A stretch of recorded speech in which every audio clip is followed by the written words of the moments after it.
అందరూ ఎలా ఉన్నారు? Welcome back to my YouTube channel Andhra spicy food. ఇవాల్టి వీడియోలో నేను చేయబోయే రెసిపీ తొలకరి జల్లులు పడిన వెంటనే పొలాలలో అక్కడక్కడ కనిపించేటటువంటి కాయలు కాసరకాయలు. అటువంటి కాసరకాయలను ఎలా తయారు చేయాలో మీకు చూపించబోతున్నాను. మీరు కూడా ఈ రెసిపీని ఒకసారి తప్పకుండా ట్రై చేయండి. కాసరకాయలు చేయడం అందరికీ తెలిసేండి, కానీ నా స్టైల్లో నేను ఏ విధంగా చేస్తున్నాననేది ఈరోజు వీడియోలో మీకు చూపించబోతున్నాను. మీరు కూడా ఈ రెసిపీని ఒకసారి తప్పకుండా ట్రై చేసి ఎలా వచ్చిందో నాకు కామెంట్ చేయండి. ఇంకా లేట్ ఎందుకు, కాసరకాయలను ఎలా ప్రిపేర్ చేయాలో చూద్దాం రండి. ఇక్కడ నేను 1/2 కిలో కాసరకాయలను ఈ విధంగా తొడిమెలు తీసి పెట్టుకున్నానండి. ఇప్పుడు వీటిని శుభ్రంగా కడిగేసుకుందాము. వీటికి ఎక్కువగా ఇంగ్రీడియంట్స్ ఏమీ అవసరం లేదండి. నేను ఎక్కువగా కూడా ఏం యూజ్ చేయడం లేదు. ఓన్లీ ఆనియన్స్ని వేసి మాత్రమే ఈ కాసరకాయలు చేస్తున్నాను.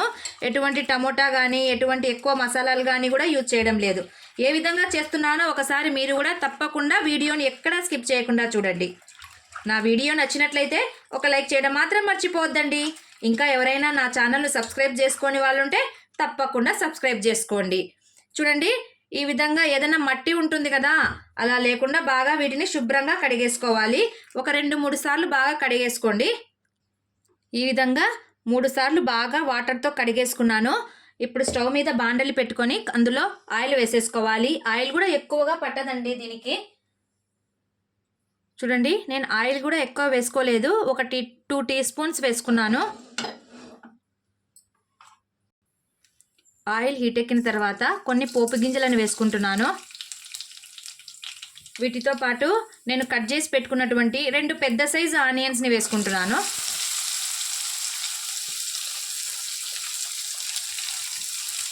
ఆనియన్స్ని ఒక 2 మినిట్స్ వేయిస్తే చాలండి.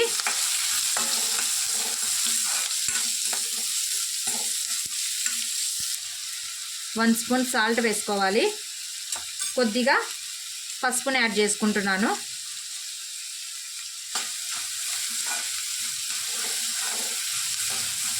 ఆనియన్స్ లైట్గా ఫ్రై అయిన వెంటనే మనము కడిగి పెట్టుకున్నటువంటి కాసరకాయలను వేసుకుంటున్నాను. కాసరకాయలలో ఆనియన్స్ ఎక్కువ ఉంటేనే బాగా టేస్టీగా అనిపిస్తుందండి. ఇప్పుడు వీటిలోకి వాటర్ యాడ్ చేయాల్సిన అవసరమే ఉండదు, ఆనియన్స్తోనే మగ్గిపోతుంది. ఈ కాసరకాయలు డయాబెటీస్ పేషెంట్స్కి చాలా అంటే చాలా మంచిదండి. వీటిలో చేదు ఎక్కువగా ఉంటుంది కాబట్టి sugar patients day by day దొరికితే డే బై డే తింటే చాలా మంచిదండి ఒంటికి.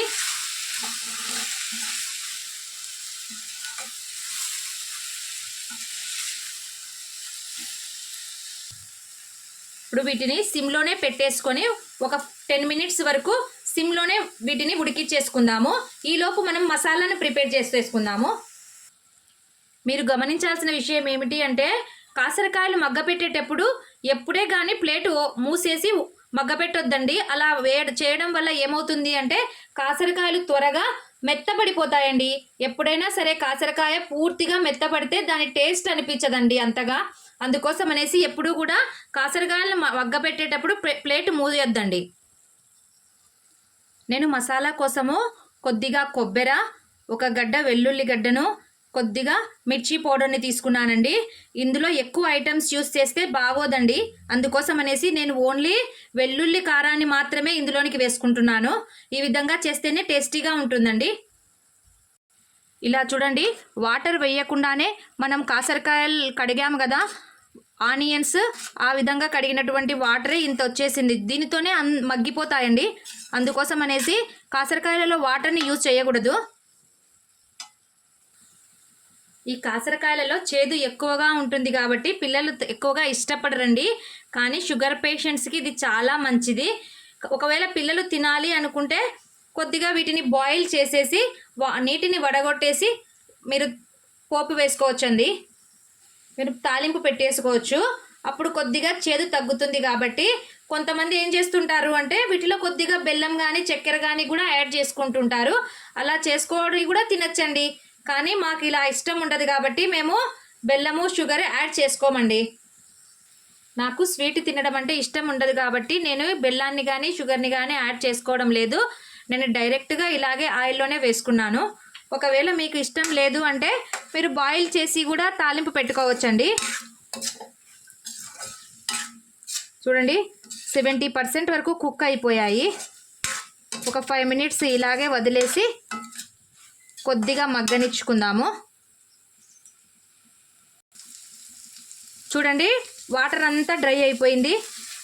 కాసరకాయలు కూడా ఎంత క్రిస్పీగా వచ్చేసాయో. ఈ విధంగా మూత మూయకపోవడం వల్ల చూడండి ఎక్కడా కూడా కాసరకాయ చిరగకుండా ఎంత బాగా వచ్చేసిందో. ఇప్పుడు మనం ప్రిపేర్ చేసుకున్నటువంటి మసాలాను ఇందులోనికి వేసేసుకుందాము. ఈ మసాలాను నేను అంత మెత్తగా గ్రైండ్ చేసుకోలేదండి, రోట్లో వేసి కచ్చా పచ్చాగా దంచుకున్నాను. చూడండి వెల్లుల్లి కూడా బాగా కనిపించేటట్లు. ఇప్పుడు దీన్ని ఇందులోనికి వేసుకొని ఒక 2 మినిట్స్ మగ్గనిస్తే చాలండి. కాసరకాయలు రెడీ అయిపోయినట్లే. మీరు తినే కారాన్ని బట్టి చూసి మనం మసాలాను వేసేసుకోవాలి. చూడండి ఎంత పొడి పొడిగా అతుక్కోకుండా ఎలా వచ్చేసాయో.